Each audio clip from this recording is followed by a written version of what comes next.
Thank you. I hope everybody can hear me okay. I'm glad you're here today, and we're going to start out, and I'm going to borrow a from a story from Alice in Wonderland. And Alice says, "Would you please tell me which way I ought to go from here?" And the Cheshire Cat says, "That depends a good deal on where you want to get to." And that's how we sort of feel when we are thinking about our investment assets and our money. Where do we want to spend our money for the goals that we have for this piece of money? Okay, so this is a maze, and this is how we feel sometimes. You are right here, and we're going to use the objective of where do we want to be in retirement. So what we want to do when we very first sit down with a client is we want to have a very long conversation about all the things that are bothering you, where you want to be in retirement. There's a whole lot that goes into how you feel about your money, as Sean was saying. You know, we all feel very differently about our money. So we're going to sit down and we're going to talk about what your goals are, your risk tolerance. Everybody has a different idea of what risk means to them. Your time horizon, where you are at what point in your life. You may be nearing retirement, or you may be very young with a lot of working years left. And then, of course, your financial circumstance. You may have already inherited a lot of money, and you don't necessarily feel that aversion to loss that some people may. So we're going to identify your goals. We're going to implement our strategies, and then we're going to continue to monitor where we are as we go along. And you can see that some people, if you're younger, you're going to be more growth-oriented. If you're more in the middle age, you're going to be growth and income-oriented. And the older that we get, we go more conservative because we're more concerned about income. We're more concerned about keeping our money versus making more on our money. So the first thing that we normally do in our conversation is we have our clients fill out what's called a risk tolerance questionnaire. And it's a series of questions, and it gives us an idea for how you do feel about risk, what your age is, what your goals are. So it's like 10 or 12 questions. And then this is actually a picture from my computer station. And once I submit this questionnaire, it will come back with a range of suggested investment models that you should fall into. So the green, if you can see the little green, there are actually 4 different models that this person could fall into. And because I know this client, I'm choosing long-term growth and income. And you can see the pie chart is very, very diversified. And it has lots of different asset categories in it. And we know that the more diversified that you are, the greater the likelihood of a successful investment outcome. So it's not to say that this is the perfect model and we follow it to the T. It's just kind of a starting point because everybody is so different depending on your very personal situation. But it gives us a template, if you will, on what is the suggested recommendation for somebody with that particular set of characteristics. So what is asset allocation? I mean, you hear this jargon all the time. Asset allocation. Well, it is the process of combining these different asset classes, the 3 basic asset classes, which are stocks, bonds, and cash, in a portfolio in such a way that we're going to try to meet your goals. All of those questions from that risk tolerance questionnaire, again, help us to determine the perfect mix of stocks, bonds, and cash that will help you to achieve your objectives. And this is an important concept. I don't know if you've ever heard this before. Own versus loan. Has anybody ever heard that term before? Okay, what that is, it is the difference between owning bonds and owning stocks. And, you know, stocks are just equities. We call them equities. They're actually ownership in a company. And when you buy a company, you actually have an ownership in that company. So if you buy Apple stock, you actually have an ownership in the company and you have voting rights. And you have the right to share in any future profits, which is a big distinction between if you purchase a bond. When you purchase a bond, you become a creditor to that corporation because you've actually loaned money to the company. Okay, very big difference. So as a person who loans money, you have a claim on the asset. You have a higher claim on assets than shareholders do. If in the event of a liquidation, a bondholder has a higher claim on assets, the shareholder is always last. So in the case of a bankruptcy, the bondholder would get paid before the shareholder. But the bondholder does not share in any profits of the corporation. So it's a very big difference. You know, it's loan versus own, and ultimately in your diversified portfolio, you have some of both. Some people would rather be owners of companies and share in profits. And remember, there's more risk when you do that because companies make money and then they lose money. You know, they have, the BP has the big oil spill and it just happens out of the blue. So it's a big distinction. There again, stocks have typically higher returns over the long term, but their prices can fall and rise dramatically because of events that you could not even foresee. Bonds generally are more stable than stocks. They generally have lower risk. And they're really just kind of fancy IOUs. There again, if you buy a CD at the bank, what you're really doing is you're loaning money to the bank. And the bank is agreeing to pay you your stated interest, and they're going to pay you your principal at the end of the maturity period. And it's the same thing if you're loaning money to Apple Corporation. You could either buy the stock, in which you are an owner and you participate in the profits, or you could just loan them some money, say $10,000 for a year, and at 3%, and then they agree to pay you back your $10,000 plus your 3% interest. But you don't share in any of the profits. So there again, it's a big distinction.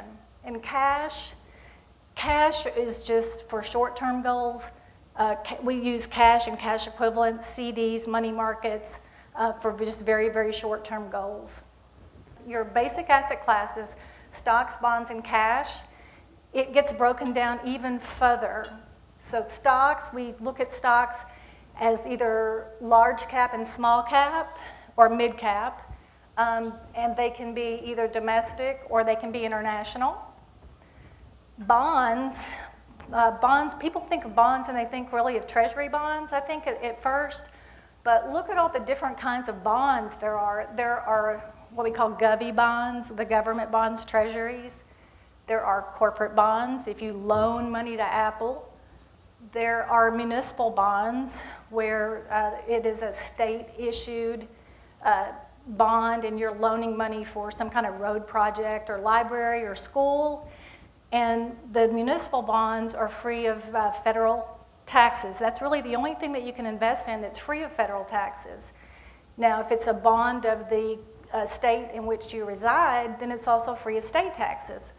So if you're buying an Arkansas municipal bond, then that's free of federal and state taxes. And then there are high yield bonds, and those are bonds that would be issued from younger companies, and so they have to pay you more for you to loan them their money because it carries more risk.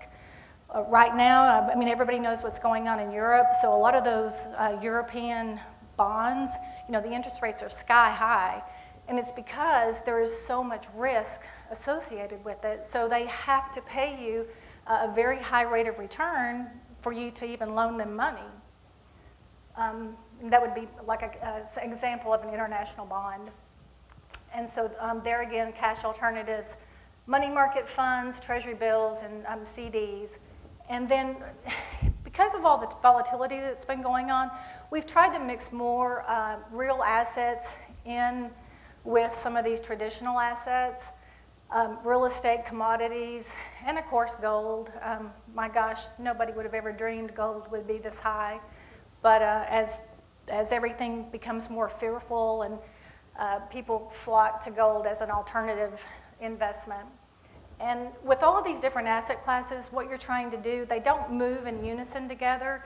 Typically, if interest rates are high, then people are wanting to buy more fixed income because it's a safer investment, and so they will buy more in fixed income if they can earn a higher rate of return.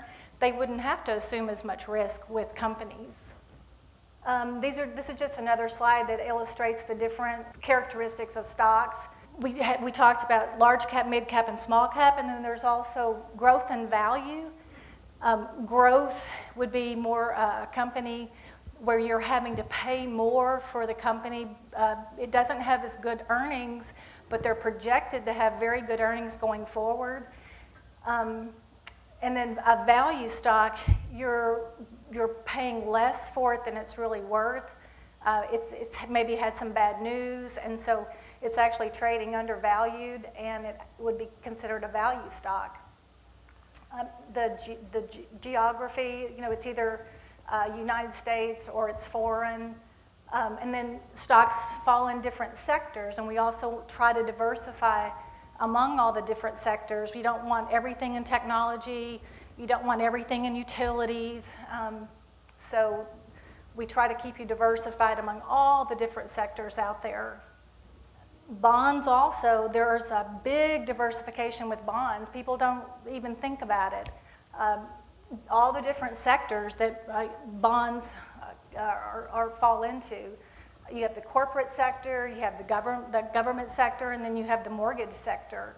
Credit quality, there again, if you are participating in a bond that has a high credit quality, they don't have to pay you as much interest because it's a very stable company. So you'll be getting a lower interest rate on that particular bond. If you want a higher interest rate, you're going to have to loan money to a company that is not quite as stable. And then there's maturities. We have long maturities, short maturities, intermediate maturities. Typically bonds are issued from 1 year to 30 years, or I've even seen them 50 years, or sometimes perpetuity, maybe. Risk versus reward. We all know that there is no free lunch anywhere, and the more risk that you take, the greater your reward you're expecting to achieve, right? And it doesn't always fall hand in hand, but all investments involve some degree of risk. So the reward for taking on the risk is the potential for a greater investment return. And I love this chart. This is one of my favorite charts. It's called the Ibbotson chart, and it shows stocks, bonds, bills, and inflation going back to 1926 and the relationship between these asset classes. The very top line, what it's showing you is if you had taken $1 and you had invested it in small cap stocks from 1926 to 2010, that dollar would have turned into $16,055, or in percentage terms, 12.1%. Large cap stocks would have turned into $2,982 for a percentage return of 9.9%. Government bonds would have turned into $93 or 5.5%. Treasury bills, $21 or 3.6%. Inflation, $12 or 3%. So that relationship has held true through all of these years. Small cap stocks outperform large cap stocks. Large cap stocks outperform government bonds, treasury bills, and then inflation. So that's the historical norm. It's not to say that at some point it won't be shattered, who knows, but it's held true for many, many years. So the growth potential of stocks, bonds, and cash, the growth of $1,000 just over the past 30 years, if you want to just look at it just for the past 30 years, you'll see that it still holds true. $1,000, the cash would have turned into $4,476. Bonds, $18,300, $303. Stocks, $24,145. Now, we talk a lot about the dangers of market timing. To kind of go back to your question of buy and hold, we do have a buy and hold strategy. We've always been taught that, and I know that all the volatility recently has caused a lot of people to question that. And it's not to say that we don't trade, but it just goes back to these very basic relationships that over the long term, the way you make money is to be in the market and not try to time the market. So this is going to show you what's going to happen if you try to time the market and you're wrong. 1926 to 2010, that dollar, it would have turned into $2,982 had you stayed in the whole time. If you were trying to go in and out and you missed just the best 39 months, your dollar only was worth $19.05. Treasury bills, if you had just left it in there, it would be worth $20.55. So you can see that if you were trying to time the market, you actually did worse than had you just been in Treasury bills. So that's pretty bad. The cost of market timing, it's the same basic idea. The risk of missing the best days from 1991 through 2010. If you had been invested for all of those 5,043 days, you would have earned 9.1%. If you just missed the best 10 days, your return dropped all the way down to 5.4%. And if you just missed the best 50 days, you had a negative 2.7%. So when is a good time to invest? It's always a good time to invest. The growth of $5,000, if you had put it in each year in the S&P 500 from January of 1981 through December of 2010, it would have been 9.3% if you had invested on the worst day of the year, which was the high for the year. If you just invested that $5,000 on the first day of each year, you would have earned 9.8%. And if you were unfortunate enough to, oh, excuse me, I had that backward. The best day of each year, which would have been the lowest point on the market, because you remember you always want to buy low and sell high. So you would have earned 10.4% by just investing $5,000 a year on each of those days. So even if you picked the worst day, you still earned 9.3% a year. Okay, this is another real famous chart. And I know it's going to be very hard to see. It's going to be very hard to see, but you can just pick a color, and you can pick the top blue on the left, and it's large cap stocks, and you can just follow that color all the way through, and you can see how it changes places. It's continually changing places. That is the large cap stock sector. And this chart, it's called the quilt chart or the Callan chart, and it's kind of like the Ibbotson chart. It's very famous. They update it every year.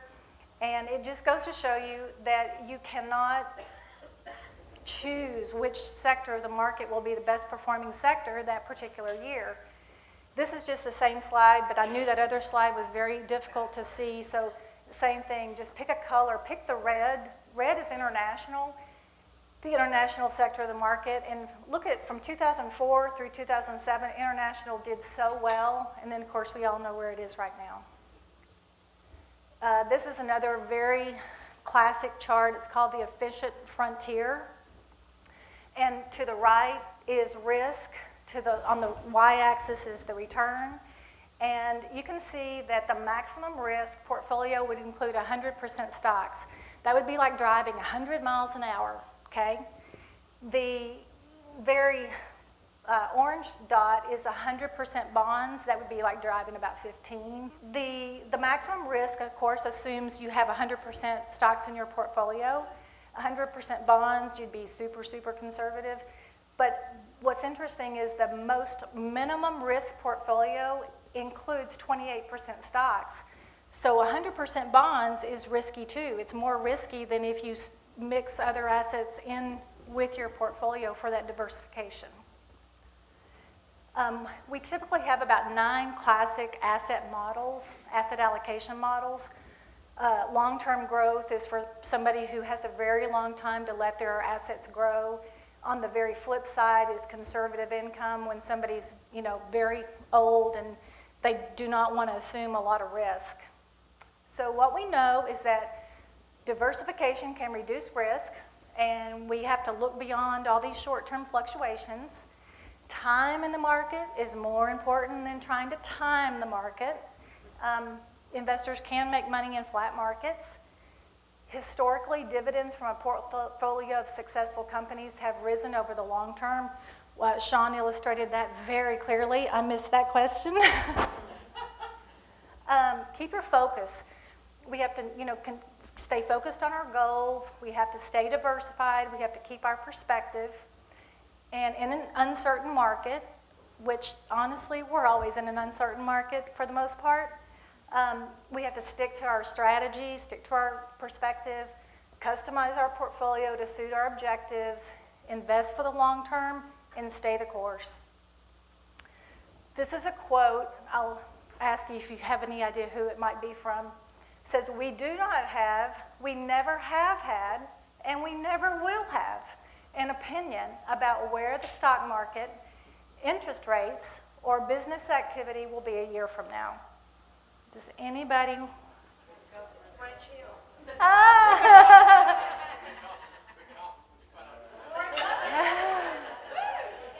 This is from Warren Buffett. His, every year, y'all, he does a shareholder newsletter, and you do not have to own Warren Buffett stock to be able to go online and read that newsletter, and it's always very, very well written and very informative. But this was from his newsletter in 1988, and people think we have a crystal ball, and I mean, we don't. We're here to help guide you along the way and help to take the emotion, as Sean was saying, away from these, irrational decisions that sometimes you want to make because you are emotional. And then when the market's down 300 or 400 points, I mean, it is scary, but we're here to just help keep you on track, keep you on course.